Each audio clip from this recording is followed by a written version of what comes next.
Graça e paz, irmãos, amém? Bem, hoje eu vou substituir o pastor Aloísio na ministração da palavra. Espero que eu consiga substituí-lo bem, amém? Então quero desafiar você a dar pelo menos uns glória a Deus, amém, aleluia. Mesmo que você esteja de máscara, mas o importante é que o seu espírito esteja incendiado. Que o seu coração receba esta ministração. Amém? Hoje eu gostaria de falar a respeito da unidade do corpo. Eu creio que nesse tempo em que nós estamos vivendo, mais do que em outros tempos, nós precisamos de discernir o que é realmente a unidade do corpo de Cristo. Porque isso faz toda a diferença para que a gente possa cumprir o propósito de Deus que Ele nos chamou como igreja. Amém? Eu estava lendo uma história que uma criança estava ali fazendo a sua tarefa escolar, e ela então perguntou para o seu pai assim: pai, como que as guerras começam? E o pai, então, quis explicar para ela e disse assim: bem, imagine que o Brasil entre em guerra com os Estados Unidos. E a mãe estava perto, ela ouviu e entrou na conversa. Falou: imagina, que absurdo. O Brasil nunca esteve em guerra contra os Estados Unidos. E aí ele disse: não, eu só estou falando de uma hipótese. Pode ser que sim, para ela entender. Não, mas fale de outra maneira. Aí, de repente, a criança fala assim: pode deixar, eu já entendi como as guerras começam. Sabe, saber identificar uma crise, uma situação, é muito importante, porque isso nos leva a guardar a unidade e, às vezes, até redirecionar aonde o Senhor quer nos levar. Porque nem sempre nós conseguimos manter o curso certo. Por isso que muitos não terminam a carreira, como o apóstolo Paulo diz que ele terminou. Ele disse que ele estava terminando a carreira no final da sua vida e que ele iria guardar a fé. Então, eu creio que todos nós podemos ter o mesmo discurso de Paulo, mas nós precisamos discernir o corpo de Cristo, porque a obra de Deus não é feita com uma pessoa, não é feita com um homem, não é feita com uma igreja local. A obra de Deus é feita através de toda a igreja. Mas hoje eu gostaria de falar especificamente a respeito da nossa igreja, do nosso ministério, da igreja local. Queria pedir para você fechar os seus olhos e pedir o Espírito Santo para falar com você. Peça ao Espírito: fala comigo, para que eu possa discernir aquilo que está no teu coração. Espírito Santo, nós cremos que o Senhor habita em nós e que o Senhor nos revela toda a verdade de Deus. Por isso, agora nós te pedimos: fala conosco, aquece o nosso coração com a tua verdade e nos conduz em direção ao propósito do Senhor para nós como igreja. Oramos em nome de Jesus. Aleluia. Aleluia.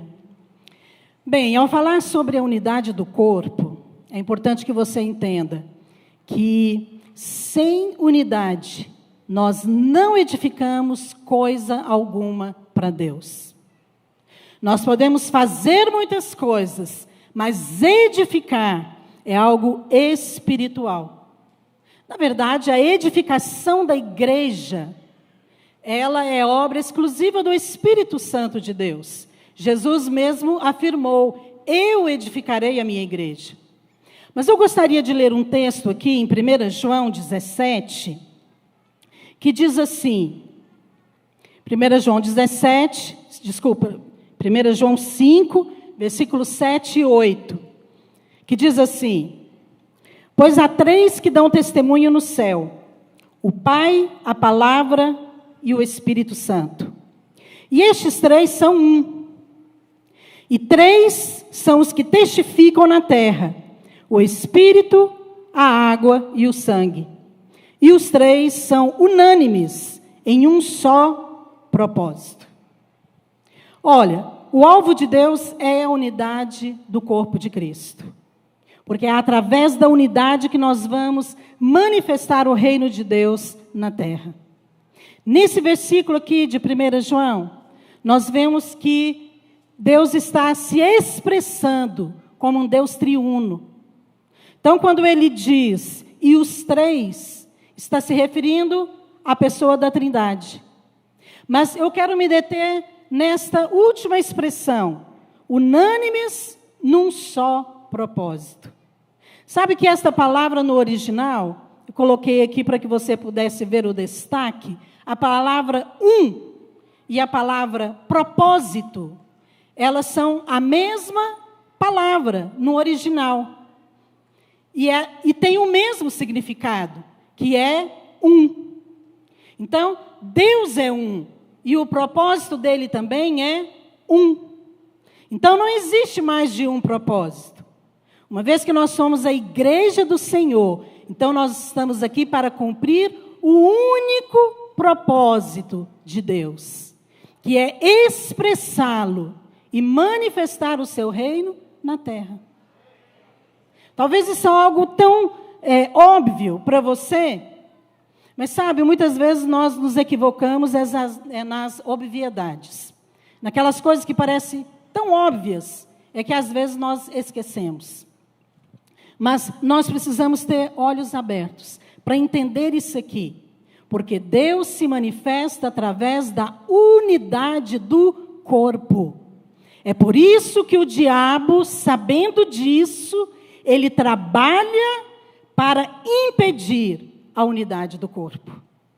Toda a obra do diabo é para impedir o propósito de Deus.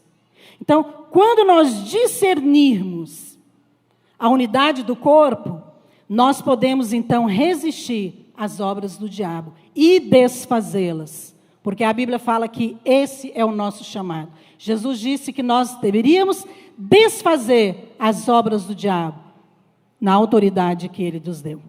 Amém? Então essa questão da unidade é algo importante. Mas tem um outro versículo aqui, João 17, em que Jesus também faz uma oração. E é uma oração que ainda não foi respondida, mas será respondida. Diz assim, João 17, 11. Já não estou no mundo, mas eles continuam no mundo, ao passo que eu vou para junto de ti. Pai Santo, guarda-os em teu nome, que me deste, para que eles sejam um, assim como nós. Então, a Bíblia fala que Jesus, ele orou, e essa palavra aqui, é a mesma palavra lá de João, de 1 João 5, 7, 8, que significa também um só propósito, unidade, unânime. E eu creio que esta é a palavra para nós nesses dias. A questão é, como alcançar a unidade do corpo? E para falar a respeito disso, eu gostaria de basear no livro de Atos, na igreja primitiva, que é um modelo de igreja para nós. É uma igreja que de fato experimentou muito de Deus. Por quê? Porque eles aprenderam a andar em unidade. A palavra de Deus fala que no Pentecostes aconteceu um grande mover. E o Espírito Santo veio. Sabe, para a igreja existir, o Espírito Santo tinha que vir. E o Espírito Santo já veio. Mas para que nós possamos agora edificar a igreja, nós precisamos da unidade do corpo. Por isso é que Jesus orou esta oração. Mas como que nós podemos então crescer em unidade, alcançar a unidade do corpo? Como que nós podemos ser resposta a esta oração de Jesus?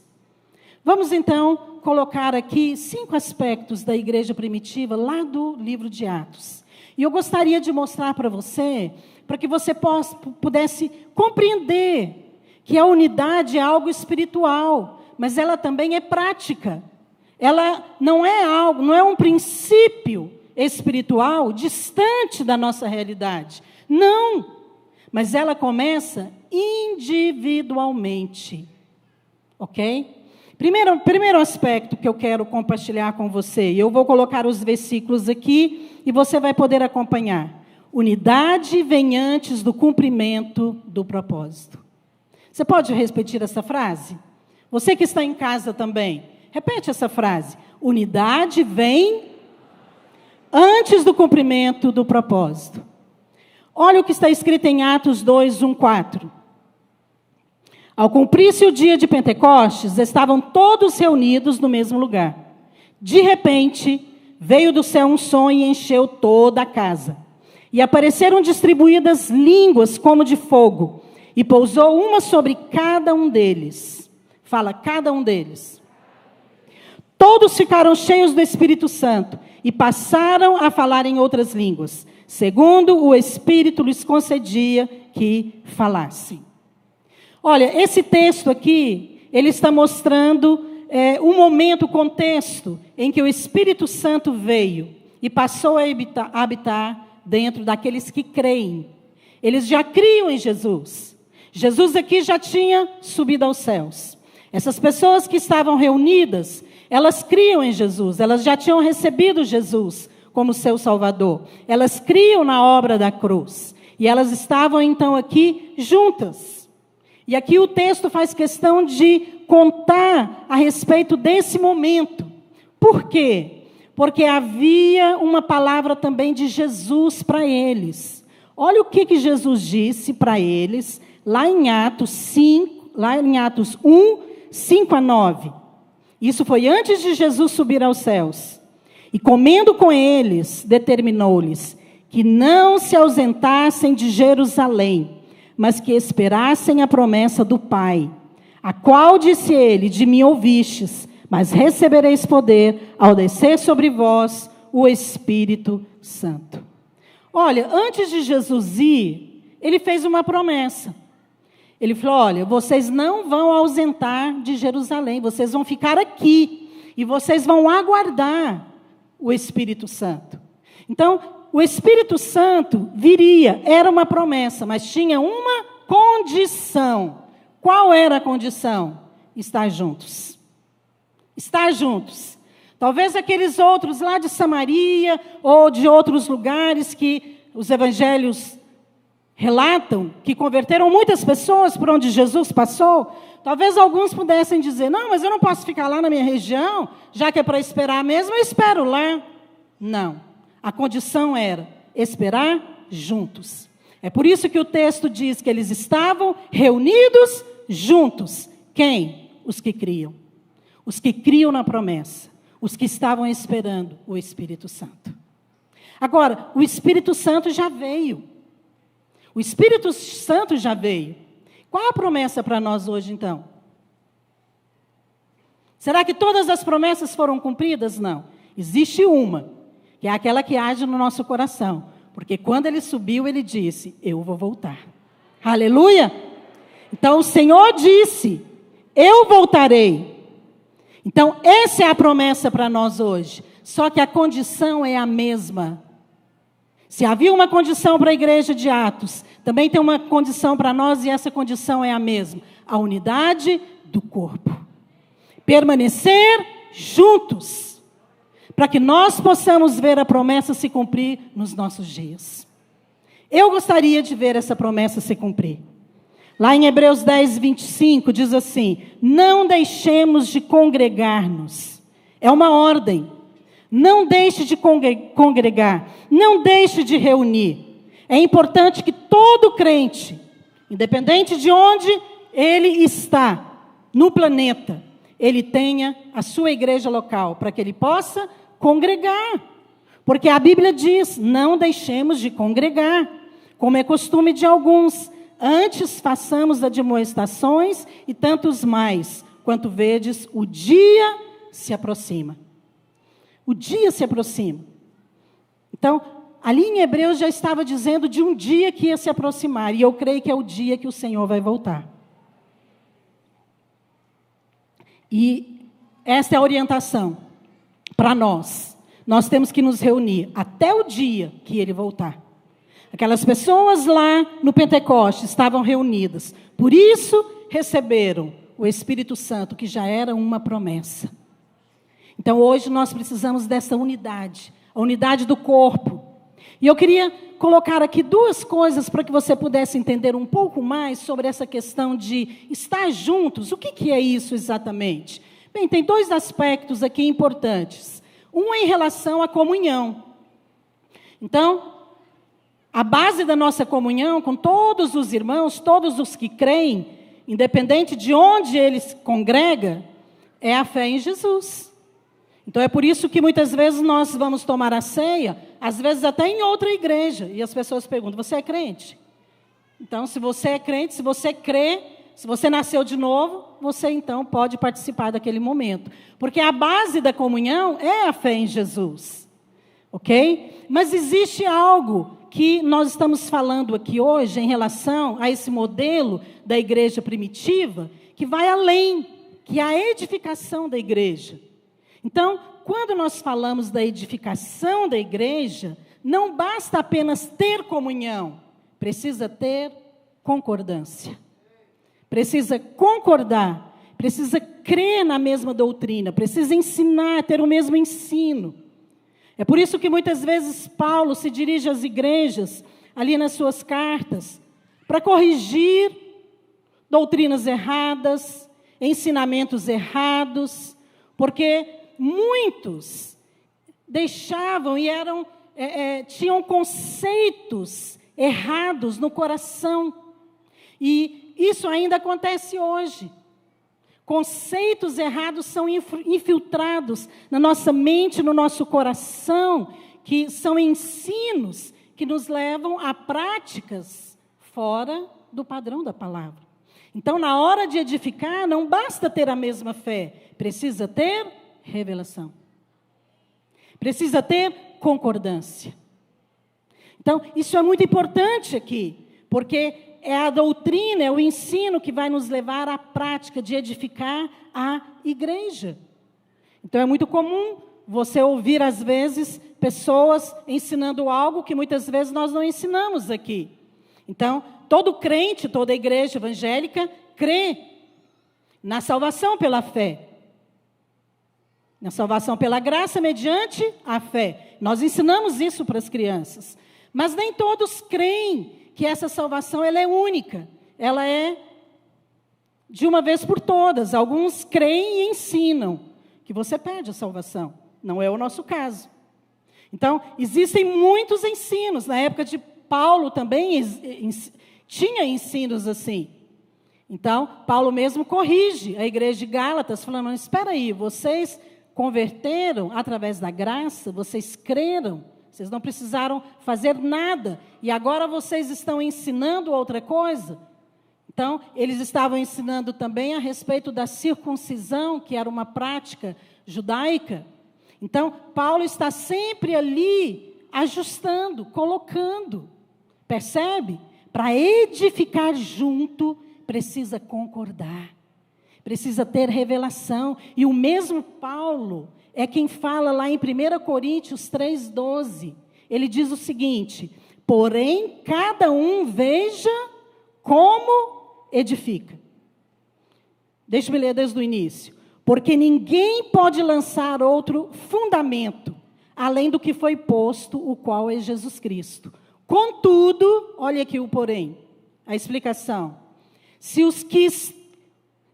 o que alguém edifica sobre o fundamento é ouro, prata, pedras preciosas, madeira, feno, palha, manifesta se tornará a obra de cada um. O que Paulo está falando aqui? Paulo está dizendo que o fundamento é o mesmo, é Jesus Cristo, é a fé em Jesus. Mas cada um veja como edifica, porque você edifica em cima da revelação que você tem. Nem todos têm o mesmo nível de revelação. Mas sabe, Deus tem nos dado uma revelação preciosa a respeito do Evangelho da Graça. Eu tive o privilégio de crescer, de nascer num lar evangélico. Meus pais já eram crentes quando eu nasci. E eu cresci na igreja. E eu ouço o evangelho desde pequena. Então, eu passei toda a minha vida na igreja. E conheci também outros ministérios. Quando mudei para Goiânia, eu fui frequentar outras igrejas, conhecer e queria ser membro. E acabei me membrando na igreja onde eu conheci meu marido. Mas, quando eu comecei a ouvir a respeito do evangelho da graça, isso realmente revolucionou a minha vida. Porque eu entendi. Eu sabia que a salvação era pela fé. Mas quando eu entendi a graça, numa medida ou numa perspectiva celestial, porque é o Espírito Santo que abre os nossos olhos, não é? Você fica assim, gente, mas por que eu não ouvi isso antes? Parece que eu não percebi. Será que isso estava sendo ensinado? Será que estava sendo falado? Mas sabe o que eu louvo a Deus? É porque hoje nós estamos ensinando isso para as crianças. Elas crescem falando a respeito disso. E elas falam com muita naturalidade. Uma vez eu estava corrigindo a minha neta, porque ela colou o chiclete no carro do avô dela. E eu estava sentado atrás com ela, com as três. Duas, não sei, já perdi a conta. Né? Mas eu falei assim, olha, quem colou esse chiclete aqui no banco do carro? E aí a mais velha, todo mundo ficou calado. A mais velha pôs a culpa na mais nova, que estava lá. Só que a mais nova tinha 1 ano e meio. E aí eu falei, não foi ela. Ela não masca chiclete. E ela ficou calada. E eu falei, olha, mentira é pecado. E aí ela disse assim, não, vovó, você não sabe que tem o sangue? Eu falei, eu assustei. Eu falei, gente, a menina tinha 3 anos na época. Como que com 3 anos ela associou aquela situação em que eu mencionei um pecado? O que ela lembrou? O sangue. Por quê? Porque uma revelação está sendo transferida de uma geração para outra. Sabe, nós precisamos edificar em cima do fundamento, sim. E que muitas vezes zombam da sua fé, não é verdade? Chama você de crentinho, e aquelas piadas que normalmente fazem até em família. Então, a Bíblia fala que você não deve se associar no sentido de conviver constantemente, porque aquilo inibe a sua fé. Mas e quando o escarnecedor é um irmão? Porque às vezes tem irmãos também que escarnecem. Eu mesma já sofri esse tipo de situação, de encontrar pessoas de outros lugares, irmãos, às vezes até antigos, porque conhecemos, e a pessoa diz, e aí, vocês estão ensinando até hoje lá que cada crente é um ministro? Quer dizer, está zombando de uma revelação. Então, nós precisamos ter cuidado, porque a unidade, ela vem antes do cumprimento do propósito. E eu creio que Deus tem um propósito para nós como igreja, amém? Por isso, nós precisamos entender a importância da unidade do corpo. Porque uma fé correta vai produzir uma visão correta. Mas uma fé errada também vai levar você a uma edificação fora do padrão de Deus. Segundo aspecto da igreja primitiva que nós vemos aqui em Atos, a unidade é resultado de andar no Espírito. Fala, unidade é resultado de andar no Espírito. O texto diz assim, Atos 2, 3, 4. E apareceram distribuídas entre eles línguas como de fogo, e pousou uma sobre cada um deles, e todos ficaram cheios do Espírito Santo. Olha, a palavra de Deus é bem específica. E aqui diz que pousou sobre cada um deles. Deus não mandou um fogaréu naquelas pessoas que estavam lá. Deus poderia fazer de qualquer maneira, porque Ele é Deus. Mas a Bíblia fala que apareceram línguas como de fogo e pousaram uma para cada pessoa. Cada um tinha a sua. Por quê? Porque a salvação é individual, mas o enchimento do Espírito também é. Nós nos enchemos do Espírito individualmente. Só porque eu sou casada com um pastor, não significa que eu sou cheia do Espírito. Eu sou abençoada. Eu usufruo de muitas bênçãos que Ele tem. Mas para eu ser uma esposa cheia do Espírito, eu tenho que me encher sozinha. Nós podemos ser uma igreja abençoada, mas para você ser um crente cheio do Espírito, você tem que se encher sozinho. O louvor aqui pode ser uma bênção. A conferência pode liberar uma unção poderosa sobre nós. Mas no dia a dia, você tem que se encher sozinho. É isso que a Bíblia está falando. Cada um. Então, esse cada um aqui fala a respeito da nossa experiência diária com o Espírito Santo que já está em nós. Amém? Entenda uma coisa, a unidade do corpo, ela depende da espiritualidade de cada crente. Quando os crentes são carnais, os relacionamentos são superficiais, dura pouco. Por isso que fica um pouquinho na célula, no discipulado, aqui, ali, depois desaparece. Mas quando os membros são espirituais, os relacionamentos são de unidade. Porque o crente espiritual, ele vai reconhecer o momento em que a carne dele se manifestar. Não é que ele não tem carne, não, ele tem. Todos nós continuamos tendo carne. Nunca vamos chegar no momento em que vamos dizer, não, agora eu não preciso mais. Sim, nós precisamos. Porque se você permitir, essa carne vai se manifestar. Mas sabe por que nós precisamos discernir muito a unidade do corpo? Porque é claro que nós percebemos que na igreja tem relacionamentos problemáticos, sim ou não? Tem. Talvez lá na sua célula você tenha. Então, existem relacionamentos superficiais. Por quê? Porque existem também sentimentos carnais. E a Bíblia diz que onde a carne atua, tem discussão e contenda. Olha o versículo que fala sobre isso. Gálatas 5, 19, 4.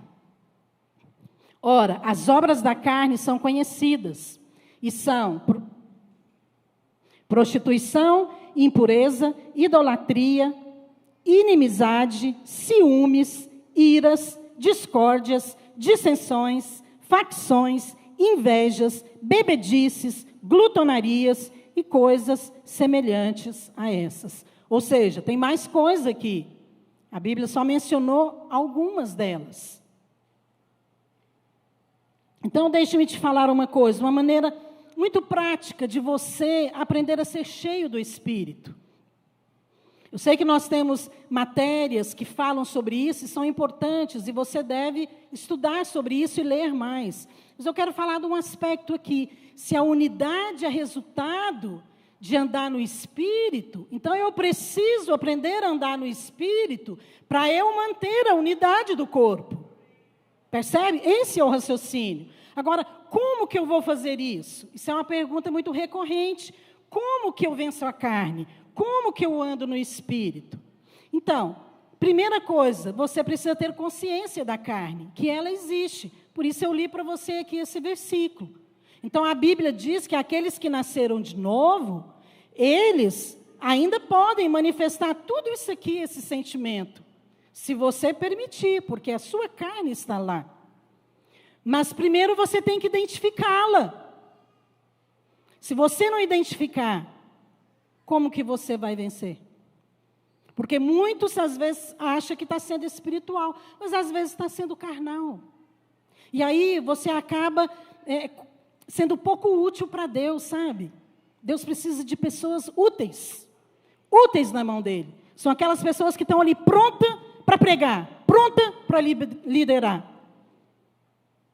Eu me lembro, há muito tempo atrás, quando eu terminei de fazer o seminário, eu fui dar aula no seminário. E a matéria que eles me deram para dar aula era vida no Espírito. Aí eu pensei, nossa, mas será que não tem outra? Tinha que ser essa matéria. E eu então fiz uma oração. É claro que eu fui orar, porque foi uma matéria que Deus falou demais comigo. Minha vida foi completamente transformada, revolucionada, quando eu entendi esses princípios espirituais. E eu fui orar e eu falei para o Senhor, Senhor, me ensina a fazer diferença entre alma e espírito. Olha, oração tão simples. Mas Deus respondeu rápido. Mas foi rápido. E eu me lembro uma vez que eu estava ali com o meu esposo, a gente estava conversando assim um pouquinho mais calorosamente, intensamente, e acabou numa situação ali, uma discussão, e eu fiquei muito chateada, e na hora me veio um pensamento, também não vou no culto hoje. E na hora, o Espírito de Deus falou comigo, isso é carne. E aí eu assustei, eu falei assim, uai, o que será isso? E o Espírito falou de novo, você não pediu para eu te ensinar a separar alma e espírito? Na mesma hora, eu já fui para o meu quarto, troquei a roupa e fui para o culto com ele. Foi uma lição rápida. Se você orar, se você pedir ao Espírito, ele vai te ensinar. Porque a Bíblia diz que o Espírito está aqui para nos ensinar todas as coisas, inclusive identificar a carne. Se você não identificar, não adianta o irmão chegar para você e falar, irmão, isso é carne. O que você vai falar para o irmão? Que é isso, irmão? Arreda Satanás. Você não vai aceitar, mas quando o Espírito de Deus fala, aí você se rende. Ele vai nos ensinar. Agora, depois que eu identifico a carne, o que eu tenho que fazer? Eu tenho que vencê-la. Ai, e agora? Como é que eu venço? Simples também. Você tem carne e você tem espírito. A Bíblia afirma isso. Aquele que você alimentar mais é o que vai prevalecer. Eu quero te perguntar, qual que você alimenta mais? A carne ou o espírito? Aquele que você alimentar mais, der mais comida para ele vai se tornar mais forte. Se você alimentar a carne, ela vai se manifestar diariamente na sua vida. Mas se você alimentar o espírito, ele vai governar. Achei muito interessante um livro que eu estava lendo, e ali conta a respeito de uma experiência de um judeu que ganhou um prêmio Nobel, e ele estava fazendo a experiência, uma pesquisa, um estudo, a respeito da influência, né, da alimentação, do cérebro, das escolhas, decisões, e foi feito um experimento com 10 juízes. E os 10 juízes iam julgar 10 causas. 5 deles se alimentaram antes da audiência. E os outros 5 não se alimentaram. E os 5 juízes que se alimentaram antes de julgar aquelas causas, deram um parecer favorável. E os outros não. E ali, então, eles falam a respeito desta influência, né? Como que a alimentação afeta as escolhas. Você sabe que isso aqui também tem um aspecto espiritual? É o que eu acabei de falar para você. Se você alimentar a carne, ela vai prevalecer. Se você alimentar o espírito, é o espírito que irá prevalecer.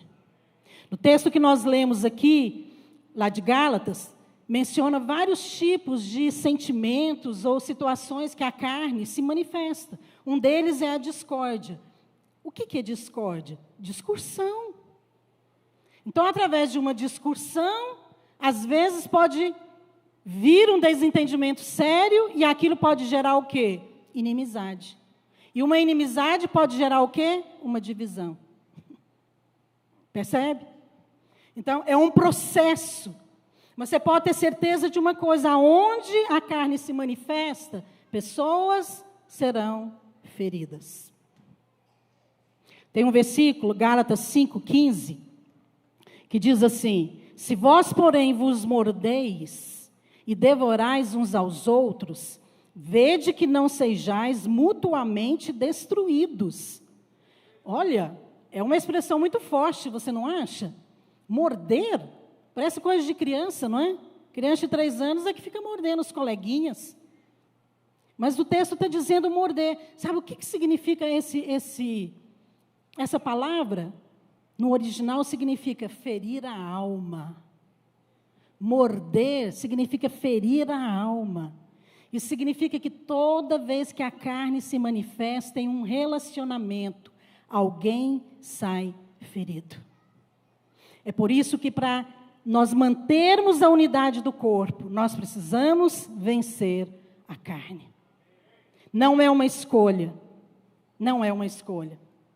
É de fato uma ordem.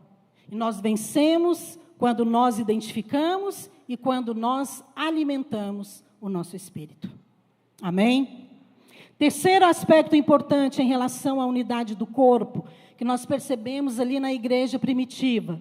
Unidade é resultado de humildade. Humildade. É mesmo. Atos 2, 41, 46. E perseveravam na doutrina dos apóstolos e na comunhão. Olha, essa palavra perseverava, ela aparece várias vezes, inclusive aqui nesse próximo versículo, novamente, porque diz assim: diariamente perseveravam unânimes no templo, partiam pão de casa em casa, tomavam suas refeições com alegria e singeleza de coração. Quero usar apenas como referência essa última expressão aqui, singeleza de coração. Isso aqui significa simplicidade. Simplicidade. Preste atenção, não está falando de simplicidade da casa. Está falando de simplicidade do coração. Não interessa se eles estavam na casa de um judeu rico ou de um escravo. Havia singeleza no coração. Sabe, qual é o primeiro grupo que Jesus menciona lá no Sermão do Monte? Bem-aventurados os humildes de espírito. Os humildes. Isso aqui fala de humildade. Quem são os humildes? Os que perseveram. Quem não é humilde, não persevera. O orgulhoso chuta o balde. Pode perseverar um pouquinho, mas depois fala, cansei, não dá mais, não é possível. Quantas vezes eu tenho que perdoar? Só persevera quem é humilde, porque o humilde ele tem um coração simples, ele não fica procurando reconhecimento, ele não fica procurando honras, reverências, títulos, posições. Não, ele perdoa facilmente. Então, o humilde, ele na verdade se encaixa nisso aqui, ele consegue perseverar na unidade, porque ele pensa no corpo, ele não pensa em si mesmo. Ele não está preocupado em defender as suas opiniões. Sabe, qualquer relacionamento só funciona se o humilde perseverar. Sabe por que casamentos não acabam? Porque alguém foi humilde o bastante para permanecer no compromisso. Sem humildade não tem unidade na igreja. Porque o texto fala que eles tinham singeleza do coração, por isso que eles perseveravam. Então, o humilde, ele persevera no relacionamento, ele não fica ali defendendo opinião, ele pensa no que é o melhor para o corpo. É comum as pastoras levarem para a nossa reunião de discipulado perguntas, decisões que a gente tem que fazer. E às vezes, depois de avaliarmos ali tantas situações e opções, eu sempre pergunto para elas, o que é o melhor para as crianças? O que é o melhor para a igreja? Deixa eu falar algo para você que é esposa de pastor, esposa de discipulador, esposa de líder, ou de alguém que tem uma posição de liderança na igreja. Você é essa pessoa humilde que persevera. Esposas de líderes, de pastores, que abrem mão da sua opinião pessoal, a igreja é uma bênção. Mas quando as mulheres se levantam para defender, para impor, para serem reconhecidas, para buscarem os seus direitos, e todo esse discurso que nós ouvimos aí nós perdemos a unidade, porque esse não é o Espírito de Cristo. O Espírito de Cristo é bem-aventurado os humildes. Nós precisamos da humildade, porque sem humildade nós não edificamos nada, absolutamente nada, porque é através da humildade que nós escolhemos submeter. É através da humildade que nós escolhemos nos calar. É através da humildade que nós escolhemos abrir mão da razão para submeter a homens de Deus e pensar no corpo. Deixa eu falar algo para você, querido irmão, querida irmã. Próxima vez que você tiver que falar algo em relação à igreja, em relação à liderança, tomar uma decisão, se fica na célula A, na célula B, pense apenas isso. O que é o melhor para o corpo? O que é o melhor para a igreja? E aí você vai saber o que é ser humilde. Quarto aspecto que nós vemos na igreja primitiva. Eles estavam juntos, eles foram cheios do Espírito. E entenda que quando o texto fala que eles foram cheios do Espírito, eles não só receberam o Espírito, eles foram cheios do Espírito. Não basta ter o Espírito Santo, tem que ser cheio do Espírito. Porque o alvo é a unidade do corpo. O alvo é que Cristo seja visto. Amém? E aqui nós vemos que a unidade também gera avivamento e perseguição. Então, na igreja primitiva tinha os dois: o avivamento e a perseguição.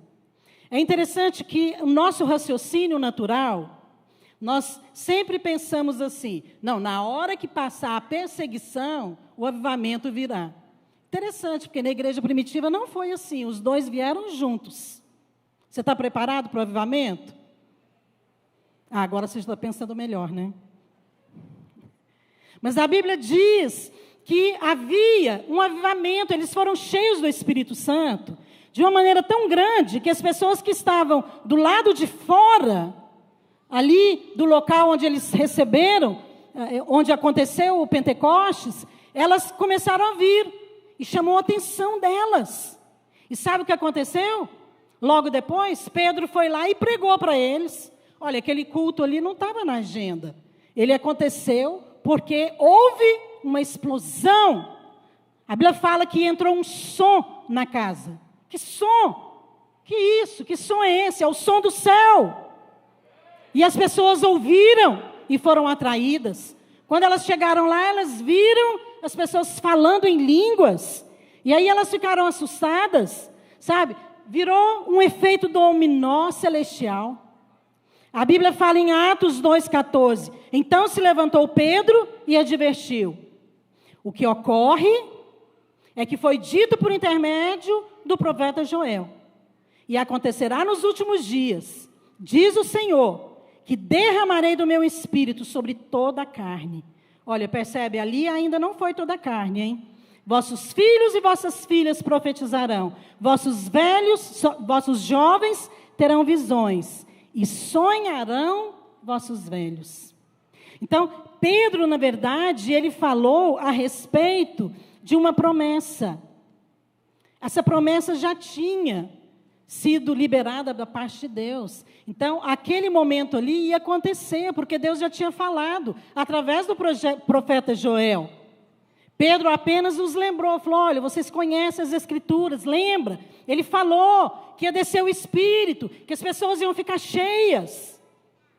E ali ele começou então a pregar. E ele começou a pregar o Evangelho, ele começou a falar que Jesus morreu, que Jesus ressuscitou, que Jesus subiu aos céus, que ele vai voltar. É o Evangelho. E porque ele pregou o Evangelho, houve um avivamento. Muitas pessoas falam de avivamento, buscam avivamento, mas alguns são indiferentes à unidade. Se nós olharmos para a igreja primitiva, você vai ver que eles tinham a unidade, e por causa da unidade veio o avivamento. Então eu acho que é melhor nós buscarmos a unidade, e o avivamento virá. Você acha que Deus vai fazer diferente conosco? Não. Isso aqui é um modelo para nós. Vamos colocar o nosso foco na unidade do corpo, nos relacionamentos, na célula, nos discipulados, no compromisso com a igreja, nos vínculos. Se você fizer isso, o avivamento virá. Foi o que aconteceu aqui. A palavra de Deus fala que Pedro estava pregando e o coração deles começou a se aquecer. Aquele fogo que estava lá dentro, começou a sair e alcançar as pessoas do lado de fora. Isso é avivamento. Imagina, nós estamos pregando aqui, o poder de Deus, o Espírito de Deus vai saindo pelas portas. E as pessoas começam a vir para saber o que está acontecendo, os vizinhos, e o avivamento alcança toda a cidade. A palavra de Deus fala em Atos 2, 14, 37. E ouvindo estas coisas, compungiu-lhes o coração. E perguntaram a Pedro e aos demais apóstolos: que faremos? Esse compungiu-lhes significa que penetrou. A palavra, a mensagem, penetrou no coração deles. Qual palavra? O Evangelho. E naquele dia foram batizados quase 3.000 pessoas. Quase 3.000 pessoas. Isso é avivamento. Sabe, é a mesma mensagem que nós estamos pregando hoje, irmãos. Você sabe que eu creio que está sendo registrado a respeito de nós como igreja. No ano de 2020, uma igreja pregou o Evangelho e 15.000 pessoas se batizaram em muitos lugares na face da terra. Amém? Porque a mesma mensagem é o Evangelho. É o Evangelho que vai trazer o avivamento. Mas houve também a perseguição, junto com o avivamento. Então, nesse mesmo texto aqui de Atos 2, no versículo 12, diz assim: todos atônitos e perplexos, interpelavam uns aos outros. O que quer dizer isso? Outros, porém, zombando, diziam: estão embriagados. Quer dizer, tinham os que creram e tinham aqueles que zombaram. Perderam a bênção, realmente. Mas olha, a Bíblia mostra claramente que o avivamento e a perseguição aconteciam simultaneamente. Em Atos 2, teve o enchimento do Espírito. Em Atos 3, Pedro e João curam um coxo na porta do templo. Em Atos 4, Pedro e João são presos. E em Atos 5, os apóstolos são presos. Uau! Isso é avivamento, irmãos. Glória a Deus. Amém. Porque eles estavam, de fato, destruindo as obras do diabo. Porque Pedro estava confrontando espíritos malignos. E houve, de fato, uma resposta de resistência. Mas eles permaneceram unânimes.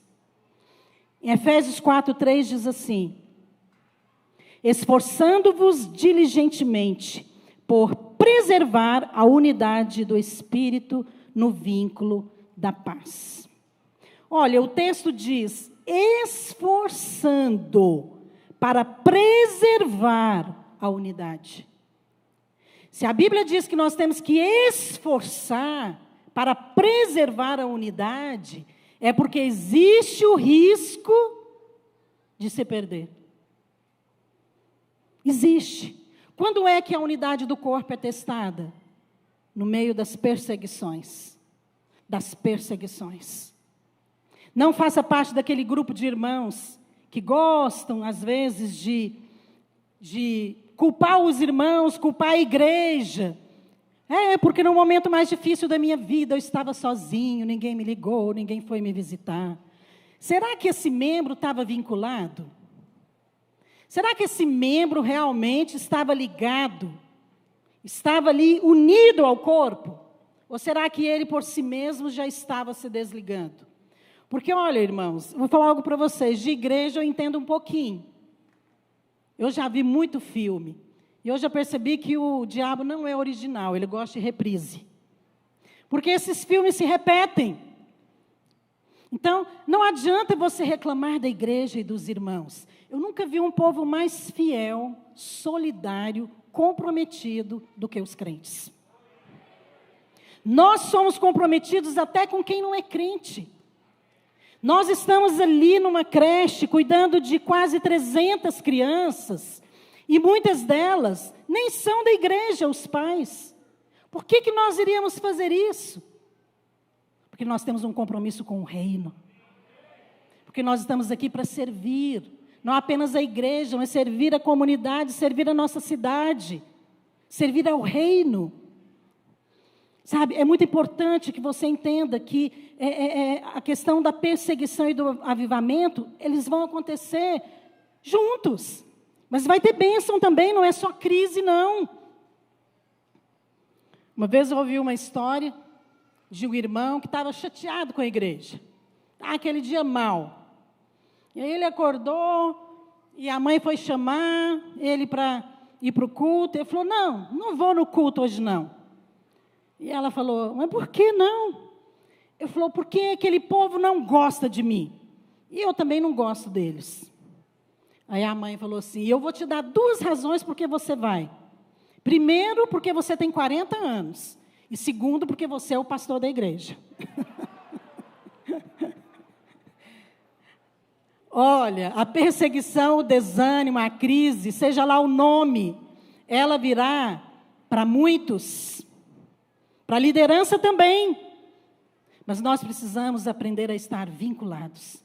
São nossos irmãos, é a nossa igreja, é o nosso povo. E é com eles que nós vamos viver. E é com eles que nós vamos subir para o céu. A unidade do corpo tem que ser discernida e preservada individualmente por cada irmão. O ano de 2020, eu penso que foi um ano único na história. Porque nós experimentamos algo que nunca tínhamos visto, uma pandemia num nível como esse. Em que tudo fechou, o mundo parou. Os aeroportos fechados. Os correios fechados, as escolas fechadas, comércio fechado, as fronteiras fechadas. Sabe, nós começamos o ano de 2020 com um alvo de concluir um projeto de evangelismo para 300 mil crianças. Um projeto que Deus nos deu e nós começamos em 2018. O alvo era evangelizar 300 mil crianças em 3 anos. 2018, 2019 e 2020. Quando veio a pandemia, então nós pensamos, nossa, e agora? Como é que nós vamos fazer? E nós estávamos fazendo um livro de evangelismo, que nós queríamos dar para as crianças. E nós, então, preparamos isso. Meu alvo era fazer para Goiânia, distribuir de graça para as celas de crianças, mas a coisa foi crescendo, porque Deus queria fazer mais. E acabou que todas as pastoras do Brasil se uniram, e depois as pastoras da Via Internacional também começaram a traduzir o livro, e aí nós traduzimos o livro para mais 5 idiomas, já eram 6 com o português, agora é o 7º, que nós estamos levando para o Paquistão, para evangelizar as crianças, sabe? E o Senhor foi nos dando os recursos. Antes nós precisávamos de 50 mil reais, e, de repente, Deus foi trazendo, e nós recebemos mais de 400 mil reais de ofertas. E distribuímos 120 mil livros de graça. No ano em que o diabo falou, eu vou te parar. Eu vou parar você. Eu vou fechar as gráficas, e ele fechou. Eu vou fechar os correios, ele fechou. Eu vou fechar os aeroportos, ele fechou. Vou fechar as escolas, ele fechou. Vou fechar as igrejas, as células, e ele fechou. Mas o poder de Deus se manifestou. Você está preparado para avivamento como esse? Pois é isso que nós vamos enfrentar daqui para frente. Prepare-se, porque não existe perseguição que possa resistir um povo cheio do Espírito. Último aspecto da unidade do corpo. A unidade do Espírito ultrapassa fronteiras. Olha o que o texto de Atos 2 registra. No versículos 5 a 11. Coloquei aqui resumido. Ora, estavam habitando em em Jerusalém, judeus, homens piedosos, vindos de todas as nações. Estavam, pois, atônitos e dizendo, somos partos, medos, elamitas e os naturais da Mesopotâmia, Judeia, Capadócia, Ponto e Ásia, da Frígia, da Panfilha, do Egito e das regiões da Líbia, nas imediações de Cirene, os romanos que aqui residem, tanto judeus como arábios. Como os ouvimos falar em nossas próprias línguas as grandezas de Deus? Olha, por que está registrado aqui essas nacionalidades? Porque o poder de Deus alcançou todos eles. Não foi por acaso que essas pessoas estavam residindo em Jerusalém. É porque aquele era o tempo do Espírito Santo vir e encher a igreja. Ali começou um grande avivamento. E a Bíblia fala que isso se estendeu nos próximos anos. E a Bíblia registra então o próprio Paulo, que vai para a região da Ásia para abrir igrejas. Então nós vemos ali que o mover de Deus foi extravagante, foi poderoso, porque alcançou muitas nações e muitas nacionalidades. Só para você ter uma ideia, mais lá na frente, depois que já tinha passado esse momento aqui, em Atos 19, está registrado assim, a respeito de Paulo. E tendo Paulo passado pelas regiões mais altas, chegou a Éfeso, e achando ali alguns discípulos, durou isto por espaço de 2 anos, dando ensejo a todos os habitantes da Ásia, ouvissem a palavra do Senhor, tanto judeus como gregos. A Bíblia fala que a Ásia foi evangelizada. Presta atenção, a Ásia hoje é a região da Turquia. Depois você vai no mapa mundo e dá uma olhada, para você ver como é grande. Toda aquela região, o texto está falando, não sou eu. Todos os habitantes da Ásia ouviram a palavra. Então eles ouviram o evangelho. Deixa eu te fazer uma pergunta. Será que é por acaso que Deus está nos levando de volta para a Ásia? Será? Vamos só pensar, será que existe um avivamento como o de Atos, esperando por nós, na Ásia? Nós já estamos lá. Nós já estamos lá. E eu quero dizer algo para você. Esse é o último ponto.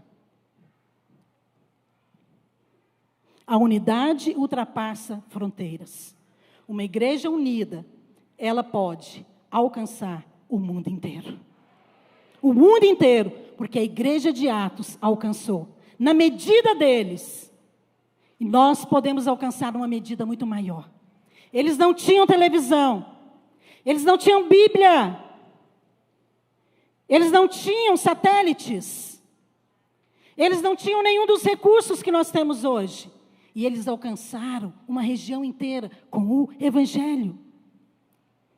Quero contar algo para você e eu vou concluir aqui, mas preste atenção em algo, nisso que eu vou te dizer, porque não é por acaso.